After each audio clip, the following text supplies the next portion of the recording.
precisamos, e aquilo que tu já colocaste, Senhor, no coração dele, para a tua igreja. É o que nós oramos agradecidos, em nome de Jesus. Amém. Amém. Meus irmãos, que a graça e a paz do Senhor Jesus seja com todos. Amém? Nós sabemos que nesses dias, nós estamos ouvindo a palavra de Deus através das redes sociais. E eu tenho certeza que Deus continua trabalhando aos nossos corações, no coração de vocês que estão em casa neste momento. E hoje, quarta-feira, é dia de adoração, de louvor ao nome do Senhor. Irmãos, nós sabemos que vocês, também sabem que estamos vivendo alguns momentos difíceis, dias complicados, alguns corações tristes, algumas perdas. Irmãos como pessoas doentes, principalmente com esse vírus terrível que tem, assim, dizimado a população mundial, não é? E são dias difíceis que estamos vivendo, mas nós sabemos que nós temos um Deus no céu, um Deus poderoso, um Deus que pode todas as coisas, um Deus que conforta, um Deus que traz alegria ao nosso coração, apesar das lutas e dificuldades. Sabemos que nesses dias existem muitos corações enlutados, um deles sou eu, mas nós sabemos, irmãos, que todas as coisas ocorrem para o bem daqueles que amam a Deus, são chamados para os seus propósitos.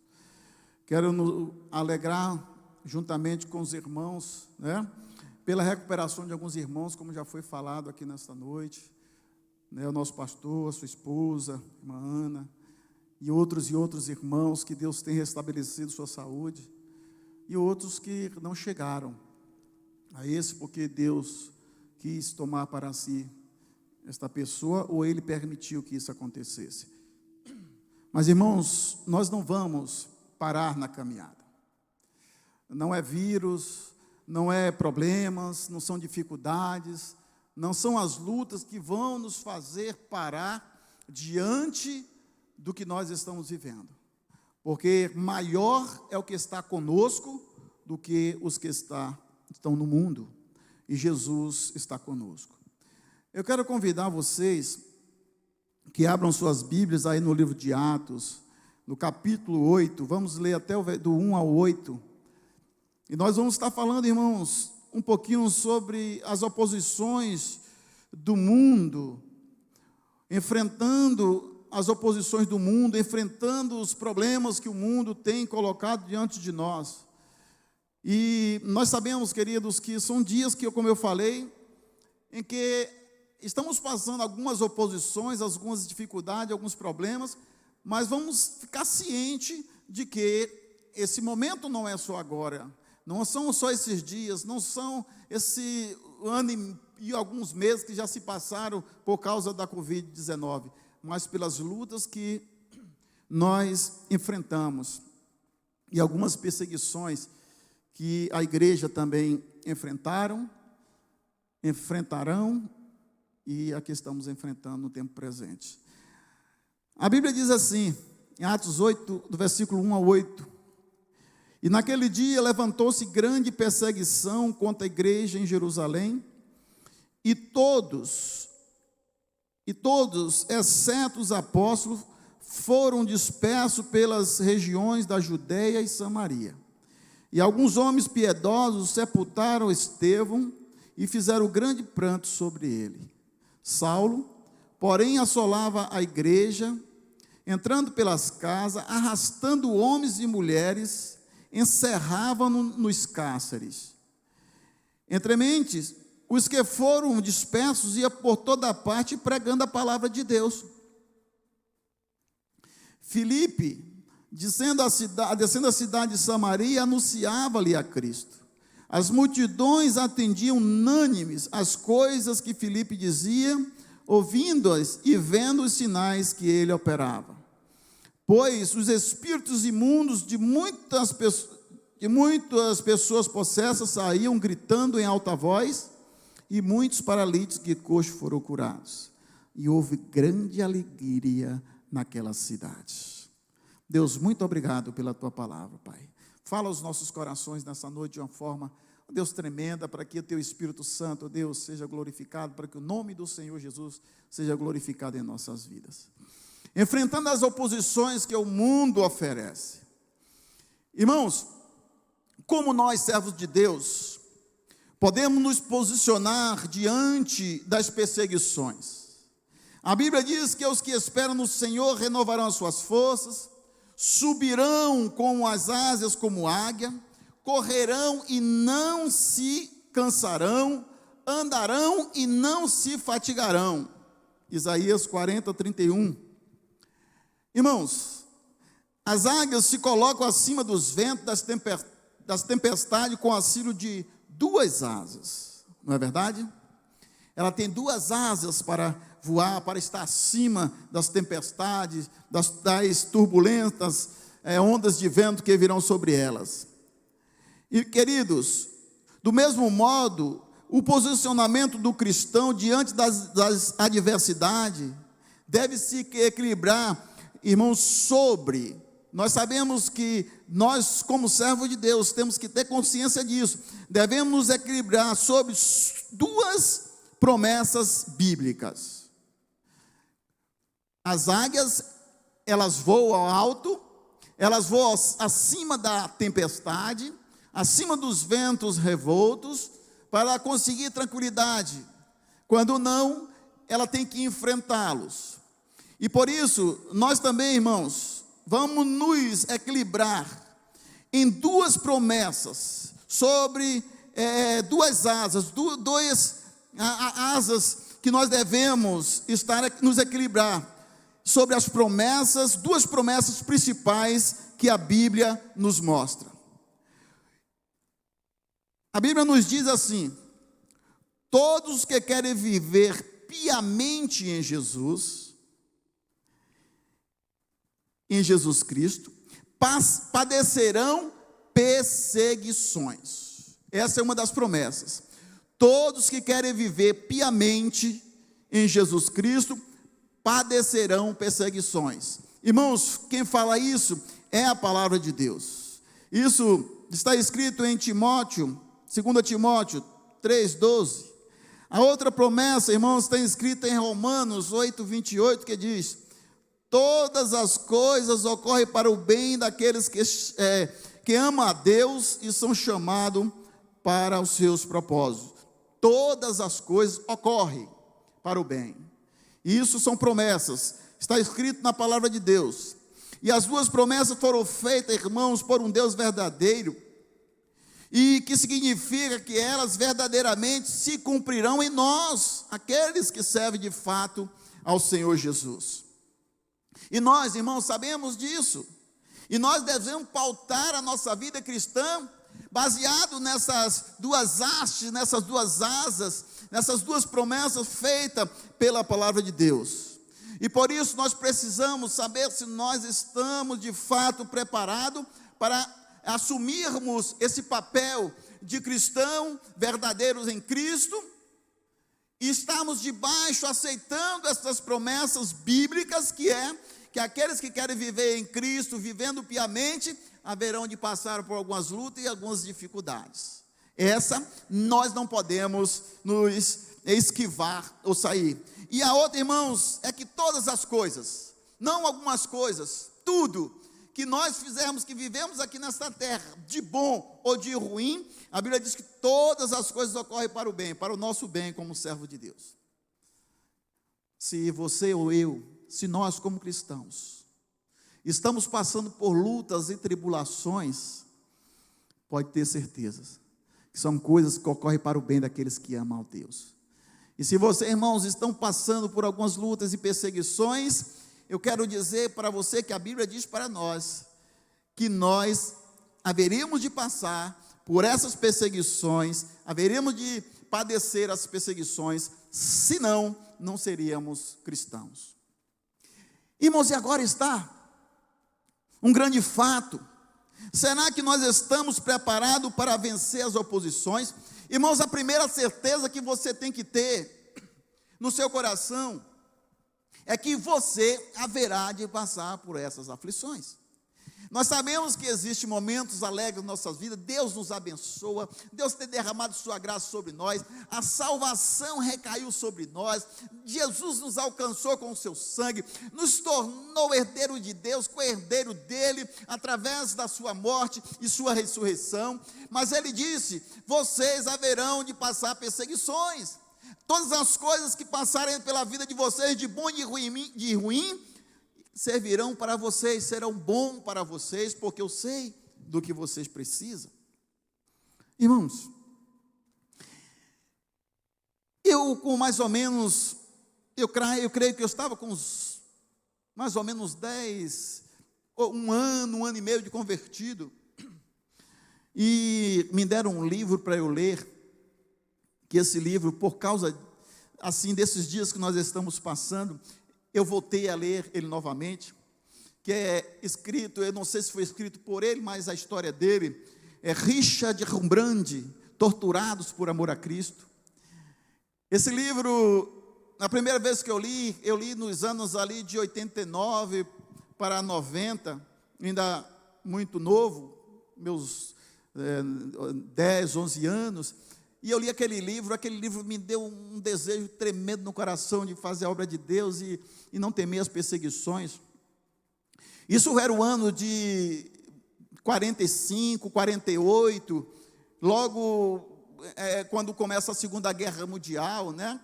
E Richard Rembrandt era um novo pastor, ele era um ateu convicto, ele foi criado num lar onde Deus não participava. Os seus pais eram húngaros, romeno, fazia parte da grande União Soviética daqueles dias, onde a Rússia tomou todos os territórios ali e se tornou uma grande nação chamada de União Soviética, União dos Países Soviéticos.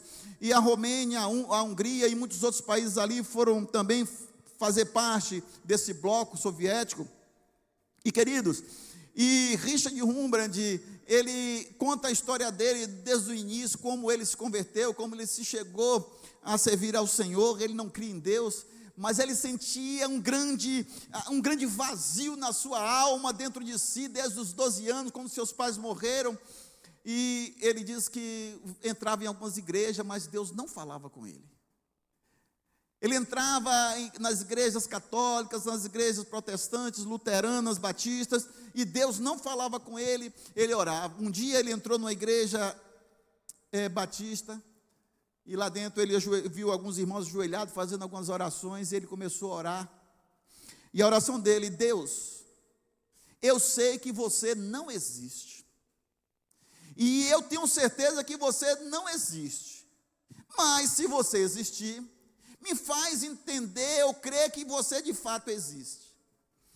Irmãos, e ele saiu dali com o coração pesado, porque Deus não lhe disse nada, não falou nada.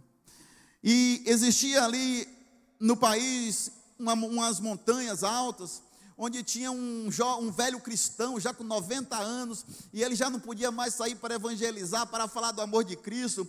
E ele disse: Deus, eu te peço agora que o Senhor coloque ali em Jerusalém, ali no país de Israel, foi onde Jesus foi morto, crucificado, onde eu recebi, através de Jesus, a salvação. Foi ali que nasceu o Salvador, e eu tenho um grande apreço pelos judeus. Deus, e eles, se não aceitarem Jesus, também a salvação não vai chegar a eles, porque a tua palavra diz que só por Jesus Cristo, Ele é o único caminho, a verdade e a vida. Me faz eu falar para um judeu, somente um já me basta. E ele disse, aquele senhor de 90 anos orando: manda pelo menos um judeu para eu falar do teu amor, e para eu mostrar para eles que Jesus salva, que eu ficarei satisfeito. E um dia Richard Rembrandt, que apesar de morar na Romênia e Hungria, seus pais eram judeus que tinham migrado ali para aqueles países, e devido a grandes perseguições dos judeus, eles foram, atacados, levados, como os irmãos sabem o que aconteceu, o grande holocausto. E Richard Rembrandt, um dia subindo as montanhas, fazendo o que, não sei, como diz ele, e encontrou esta casa desse senhor. E esse senhor lhe falou do amor de Deus. E através daquele homem, ele começou a conhecer a Jesus, ele começou a crer em Jesus. Irmãos, eu só fiz um prelúdio para falar de Richard Humbrand, porque se você ler o livro dele, Richard Humbrand, Torturado por Amor a Cristo, você vai ver a vida daquele homem, como aquele homem padeceu e sofreu sendo um cristão. Ele se converte aos 18 anos e logo se torna um pastor, e começa a fazer a obra de Deus. E nós sabemos, irmãos, que a Alemanha nazista, juntamente com a Rússia, começaram a ter as rusgas, né? A Alemanha querendo tomar o mundo, e nós sabemos que a União Soviética se torna um grande país comunista, e o comunismo, ele combate o cristianismo, qualquer outra religião, e nós sabemos, irmãos, que os cristãos sofreram muito ali, principalmente na Romênia, Hungria e União Soviética e alguns países ali. Mas eu quero me ater na Romênia e Hungria, que foi onde fala mais da história de Richard Humbrand. Aquele homem começou a servir a Deus, falar do amor de Deus para as pessoas. De repente, vem um novo regime comunista e diz: a partir de hoje a religião é o Estado, quem dá comida ao povo é o Estado, quem dá escola ao povo é o Estado, então o povo tem que adorar, o povo tem que amar é o Estado. E as igrejas são proibidas de cultuar ao Senhor, são fechadas, lacradas, e os cristãos que eram pegos, eles tinham que ouvir durante 17 horas por dia, religião não vale nada, religião não presta. Eu estou falando com a minha linguagem, que eu não lembro bem como era que falava no livro. A religião não presta, a religião, Deus não existe, o Estado é que lhe dá tudo, o Estado é que faz tudo por você. E Richard Humbrand, irmãos, também foi um daqueles que aconteceu. Richard Humbrand começou a cultuar a Deus, pregar a palavra de Deus nas chamadas igrejas subterrâneas, onde eles cultuavam a Deus de fato nos porões, nas grutas, nas cavernas. Eles começaram a cultuar a Deus por baixo das catacumbas, dos esgotos, e eles, tudo quanto era lugar que podia se reunir para falar do amor de Deus, ele fazia. Mas um dia Richard Humbrand foi pego pela polícia secreta, e ele foi levado pela KGB, e ali ele foi durante muitos anos, se eu não me lembro, 14 anos, ali torturado, e não negava Jesus. Richard Humbrand ele diz que a tortura era tão terrível, aquela lavagem cerebral no dia inteiro, 17 horas em seu ouvido na cela, dizendo que a religião não vale nada, que Cristo não presta, que Deus não existe, e o Estado é que faz uma lavagem cerebral. E ele perguntaram para ele, como é que ele conseguia fazer isso tudo? Ele diz que quando há uma lavagem no coração, a lavagem cerebral não atinge aqueles que amam e servem ao Senhor. E nós, irmãos, estamos vivendo isso com nossos filhos, nossos jovens nas faculdades, nos lugares onde eles estão indo, onde lavagens são feitas, e muitos têm tido desconstruído a sua fé, têm duvidado de Deus, da sua palavra, e os cristãos têm sofrido por isso. E Richard Humbrand, irmãos, chegou a dizer que ele era colocado num caixão em pé, cheio de prego por todos os lados, e eles ficavam ali vários dias a fios. Se eles caíssem para um lado, os pregos furavam, se caíssem por outro, era prego muito pontiagudos, e eles tinham que ficar ali em pé, sem poder se mexer. Quando eles de sono caíam, eles se furavam todo, mas ele continuava servindo a Deus. Irmãos, por que eu quero estar trazendo essa história de Richard Humbrand para nossas vidas? Eu quero trazer para vocês porque a igreja de Cristo, Deus diz que aqueles que querem viver piamente em Cristo padecerão por grandes perseguições. Ontem eu estava ouvindo uma reportagem de um deputado, que ele é pastor. Nós de verdade temos que defender o evangelho de Cristo, mas ele falava de que o Supremo agora, ele proíbe que seja obrigatório ter uma Bíblia em cada faculdade, em cada biblioteca, em cada lugar público, não é mais necessário. E ele estava dizendo que achava aquilo um absurdo, e ele disse: a perseguição já começou. Irmãos, eu não digo que a perseguição já começou, eu estou dizendo que nós, os cristãos, principalmente os brasileiros, vivemos um tempo de bonança, um tempo de tranquilidade, onde eu posso falar do amor de Deus tranquilamente para todo mundo e nada acontece, não tem problema nenhum. Irmãos, mas os primeiros cristãos, nós lemos aqui hoje que Estevão, ele foi apedrejado, A igreja foi perseguida, a igreja de Jerusalém, desde aqueles tempos, já estava sendo perseguida. E eu quero perguntar para mim e para você, será que estamos preparados para as perseguições? Porque ainda estamos vivendo dias de fartura, de alegria, onde eu posso falar do amor de Deus, onde não foi proibido ainda um culto na igreja, onde não foi proibido ainda um culto no seu lar, onde você não é proibido ainda ler a Bíblia, carregar a Bíblia. Irmãos, na China comunista, os irmãos carregavam ou ainda carregam uma página só e vai distribuindo de um ao outro, porque a Bíblia não dá para todo mundo. Eu conheci um pastor em Salvador, que ele foi fazer uma visita à China comunista, e ele disse que os irmãos chegaram lá, a maioria dos irmãos tinha uma mão queimada de água quente, e ele perguntou por que os irmãos têm essas mãos queimadas de água quente. Ele disse: irmãos, é porque nós fazemos os cultos nos cemitérios, fazemos os cultos embaixo da terra, em alguns lugares, em cavernas, longe da sociedade. E aí as pessoas se convertiam, mas de vez em quando vinha alguém infiltrado do governo e se infiltrava como cristão, e quando eles descobriam onde nós estávamos presos, mortos por amor a Cristo, nós não negávamos. E aí quando começava a chegar novos cristãos, se convertiam, a senha para que aqueles cristãos ingressassem e fossem juntamente com aqueles irmãos cultuar na igreja secreta, na igreja subterrânea, eles precisavam, o pastor, os crentes, eles esquentavam uma lata de água quente e diziam: se você de fato, de verdade é um cristão, enfie sua mão aqui. E aqueles que eram cristãos de fato, enfiavam a sua mão, e aí eles tinham certeza que era um crente verdadeiro, não era alguém do governo. Irmãos, e será que nós, nos dias de hoje, estamos preparados? Porque as perseguições, irmãos, ainda não vieram para os crentes brasileiros. As perseguições para a América, como cristãos, nós não vimos nada ainda. Em relação aos crentes lá do Tibete, aos crentes da China comunista, aos crentes de países da janela 1040, onde não se pode pregar, não se pode falar do amor de Deus, onde as pessoas são torturadas, mortas por amor de Cristo. Os primeiros crentes foram perseguidos e espalhados. Estevão foi morto, seus amigos tiveram que deixar suas casas, empregos. E que crimes eles haviam cometido, irmãos? Nenhum. Apenas tinham entregado suas vidas a Jesus Cristo.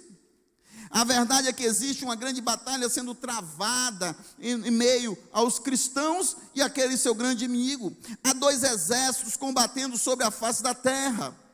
Se você se faz amigo de Deus, torna-se automaticamente inimigo do mundo. Amizade, como significa amizade? Amizade com um significa inimizade ao outro. E as pessoas que estão sob o controle dos príncipes deste mundo irão opor-se voluntariamente a você e à igreja de Cristo, irmãos. É tão certo como nasce o sol todas as manhãs. A Bíblia diz: então eles os entregarão para serem perseguidos, condenados à morte, e vocês serão odiados por todas as nações, tudo isso por minha causa. Ele fala lá em Mateus 24:9. Irmãos, essa questão de ser perseguido ou não, isso sempre vai acontecer, porque a Bíblia diz que existe uma grande diferença entre os que servem a Deus e os que não servem. Existe dois exércitos, como eu já falei aqui, que se opõem, que brigam o tempo todo. Quem quiser se tornar amigo de Deus, tornarão-se inimigo do mundo. E o mundo vai combater, vai colidir contra você. E você, como cristão, tem que estar preparado por isso. Porque, irmãos, ainda não estamos passando perseguições. As lutas que nós achamos que estamos passando, ainda não chegou. Esses dias de luta, de pandemia, de perdas, de depressão, que nos traz angústia, que nos distancia dos irmãos, que não conseguimos dar um abraço, que não conseguimos enterrar as pessoas que nós amamos. Isso nos traz angústia, muita angústia. Eu passei por isso. Mas isso ainda não são as perseguições que a Bíblia diz que haveremos de passar. E por isso devemos nos fortalecer no Senhor, meus queridos. Irmãos, há uma fábula sobre a cobra que estava perseguindo o vagalume. Veja só. Depois de tanto escapar de todas as formas, tendo chegado ao limite da sua força, o inseto pediu uma trégua ao réptil e perguntou: eu lhe fiz algum mal? E a cobra diz: não. Eu faço parte da sua cadeia alimentar? Não. Então, porque você tanto me persegue tentando me matar? Perguntou por fim o vagalume. Porque eu não suporto ver a sua luz brilhar, respondeu a serpente. Irmãos, eu sei que isso aqui é uma fábula, a serpente não fala, o vagalume não fala, mas eu quero ilustrar para nós nesta noite, é dizer para mim e para você, irmãos, se nós decidimos aceitar a Jesus, a Bíblia diz: no mundo vocês padecerão grandes perseguições. Irmãos, se alguém acha que o STF, alguém acha que o Congresso, alguém acha que isso ou aquilo, eles vão perseguir a igreja, e partido tal, partido A, partido B, vão perseguir a igreja. Irmãos, isso haverá de acontecer um dia. Existe alguém de olho em você. A Bíblia diz que a nossa candeia, a nossa lâmpada está em cima do velador, está iluminando, brilhando, as pessoas veem você de longe. O que você precisa é se preparar para esses dias e colocar a sua vida no altar para suportar os dias maus, os dias de dificuldade. E a Bíblia diz, irmãos, ainda para nós, que isso é bom para todos aqueles que amam a Deus e são chamados para os seus propósitos. Não tenha medo do que você está prestes a sofrer. O diabo lançará alguns de vocês na prisão para prová-los, e vocês sofrerão perseguições durante 10 dias. Seja fiel até a morte e dar-te coroa. Irmãos, Jesus está dizendo, vocês serão entregues à morte todos os dias. As pessoas vão perseguir vocês todos os dias por amor do meu nome. Mas se você for fiel até a morte, eu vou te dar a coroa da vida. Você vai passar por este mundo, isso aí não é morada tua, isso aí é um momento que você está passando. Mas você tem que se preparar para os dias maus, os dias de perseguições. Se a luz de Cristo brilhar em nosso interior, com certeza incomodaremos aqueles que estão em trevas, e um dia eles também poderão voltar-se para a luz, como aconteceu com Saulo. Mas até lá, eles nos considerarão seus inimigos e nos perseguirão. Irmãos, Richard Wurmbrand, ele diz que ele era como lá. Nós sabemos que o inverno na Europa é terrível, e ele diz que ele era colocado dentro, não precisava ser numa geladeira não, mas a cela onde colocavam eles, era um lugar tão frio que congelava, e ele era sentado sem roupa num lugar, e ele diz que ficava ali durante o dia inteiro com a gota de água gelada caindo em sua cabeça, pingando do teto. Ele diz que quando chegava depois do meio-dia, aquela gota de água parecia que tinha mais de 100 quilos caindo na sua cabeça. Mas ele não negou Jesus por isso. Irmãos, e às vezes as lágrimas descerão, as lágrimas rolarão, mas nós devemos estar preparados para isso. Você deve estar preparado, irmãos, para necessário, se for derramar lágrimas, pedir a Deus que lhe sustente. O versículo 2, ele diz assim: alguns homens piedosos sepultaram Estevão e fizeram grande pranto sobre ele.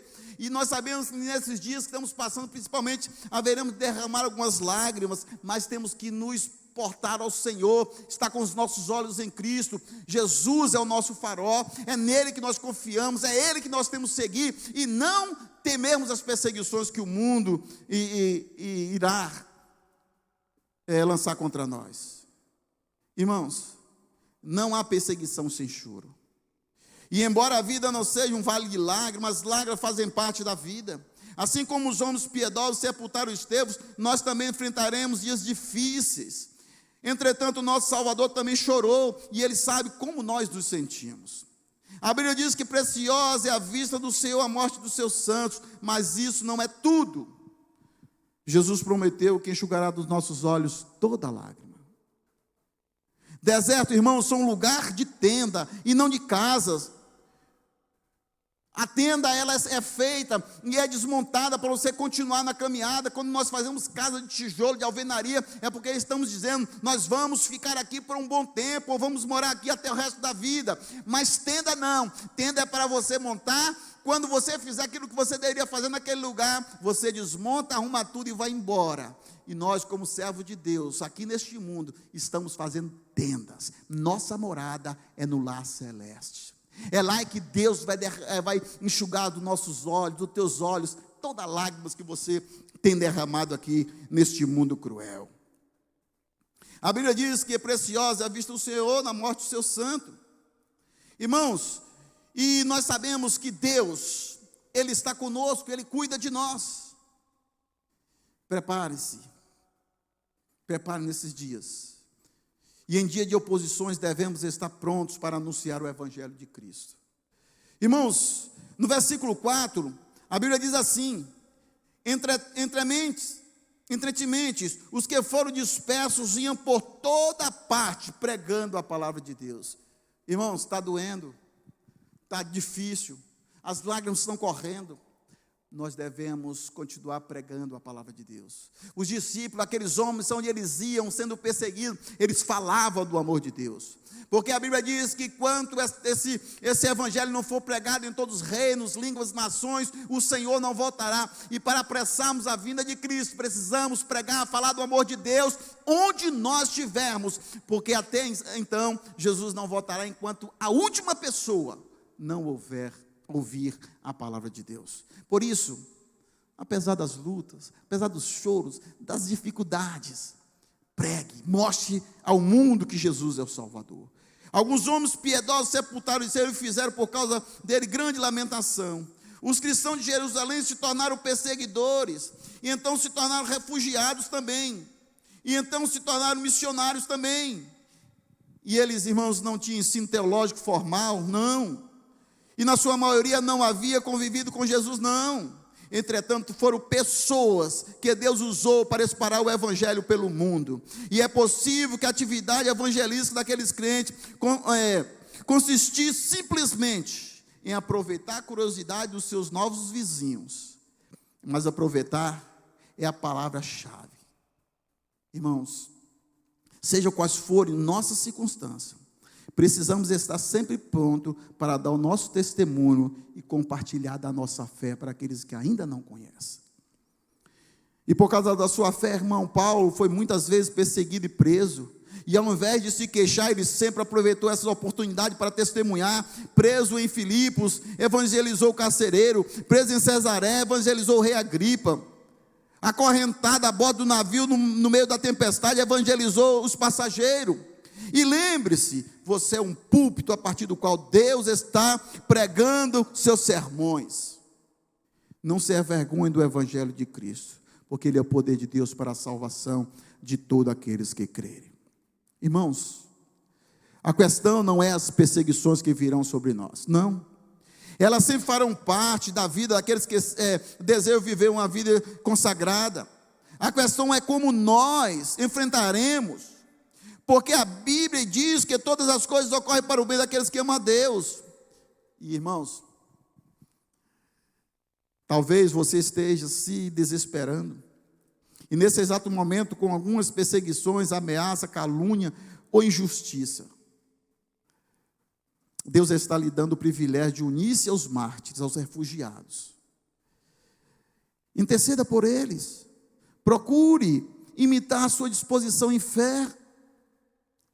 Se as tribulações se constituem provas em nossa jornada espiritual, desejemos ardentemente ser aprovado, que as montanhas, vales, deserto, mares e adversidades, nada mais considera do que transformar em caminhos que nos levam para mais perto do nosso bendito Salvador. Quem nos separará do amor de Cristo? Será as tribulações, angústia, perseguição, fome, nudez, perigo, espada? Irmãos, nada pode nos separar do amor de Cristo. Nada nos separará do amor de Deus que está em Cristo Jesus. E se você é um cristão verdadeiro, a Bíblia quer dizer para você nessa noite, a palavra de Deus está dizendo para você nessa noite, vocês haverão de passar grandes perseguições. E essas coisas só ocorrem para o bem daqueles que amam a Deus e são chamados para os seus propósitos. E Richard Humbard, irmão, ele diz que passou por uma cela. E aquela cela chamava cela da morte, porque quem entrava nela não voltava mais, porque era torturado. Ele pregando em alguns lugares depois, que ele foi libertado em 64, ele diz que os vergões que ele mostrava. Uma vez ele pregou aqui na Fonte Nova, ele diz que ele não conseguia ficar em pé por muito tempo, por apanhar muito nas solas dos pés. Ele foi jogado no buraco, e a comida que ele dava era um pedaço de coco seco, e uma colher de sal sem nenhuma gota de água. Ele diz que um dia estava em uma cela e um pastor da Assembleia de Deus estava sendo interrogado e ele não abria sua boca para entregar aos seus irmãos, e trouxeram o seu filho de 12 anos e começaram a espancar na sua frente, e ele, quando viu que seu filho estava sendo muito espancado, ele disse: filho, eu vou entregar os outros, eu não consigo ver você sofrendo, eu por mim conseguiria, até agora eu conseguiria, mas por você eu não quero ver você sofrendo. E o filho olhou para aquele pai e disse: pai, não seja covarde, fique tranquilo, se eu morrer, logo logo nos encontraremos no céu. Irmãos, e essa é a nossa visão como cristão. O mundo aqui para nós não serve de nada. E a Bíblia diz que aquele homem morreu 3, 4 dias depois de apanhar e de angústia. Mas eu tenho certeza hoje que ele e seu filho estão no céu esperando o dia da redenção, o dia que a igreja chegar para fazer a grande festa. Que Deus em Cristo nos abençoe. Seja forte, seja fiel, busque a Deus, e Ele vai honrar a você e vai nos levar para um céu de glória. Porque nós estamos só construindo tendas, nossa morada eterna é lá. Os sofrimentos, as perseguições desse mundo não nos afastará do amor de Deus. Que Jesus Cristo abençoe a sua vida, a sua casa, abençoe o seu lar e possa te conduzir nos seus caminhos. Deus abençoe os irmãos, em nome de Jesus. Nós agradecemos ao Senhor, por esta palavra que traz esperança ao nosso coração e nos fortalece para que nós possamos continuar confiando no Senhor. Então vamos continuar louvando, encerrando o culto dessa noite, cantando os que confiam no Senhor. Faça dessa canção sua oração e que o Senhor continue nos guardando.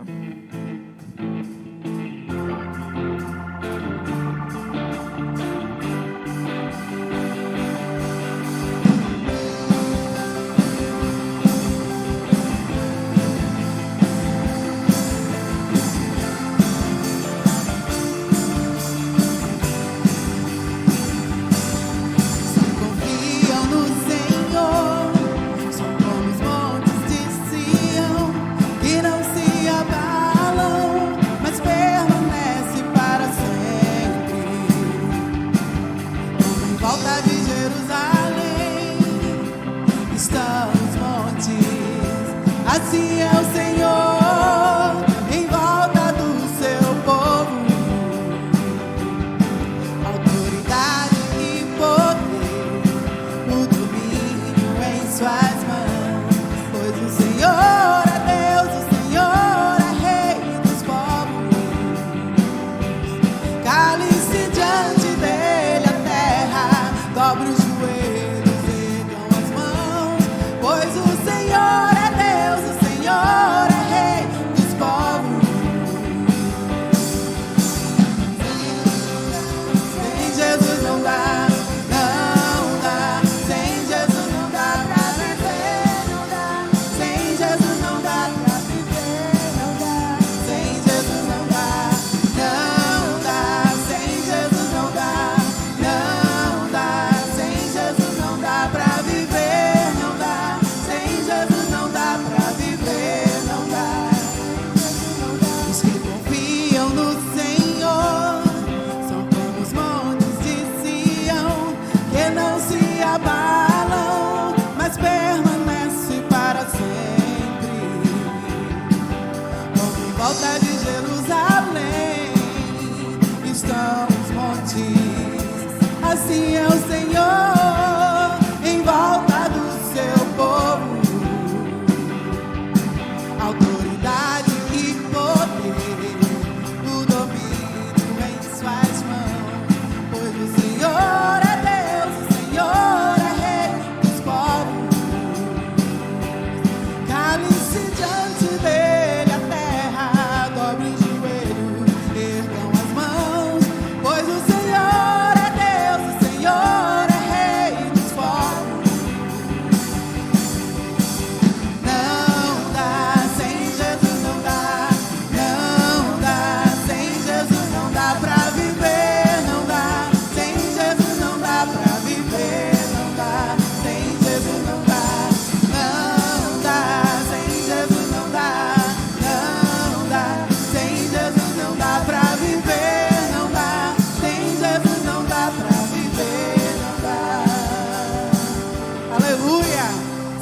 Jesus a gente não consegue viver. Glória a Deus. Amém. Uma semana de paz para todos nós. Amém. E nos vemos no próximo domingo.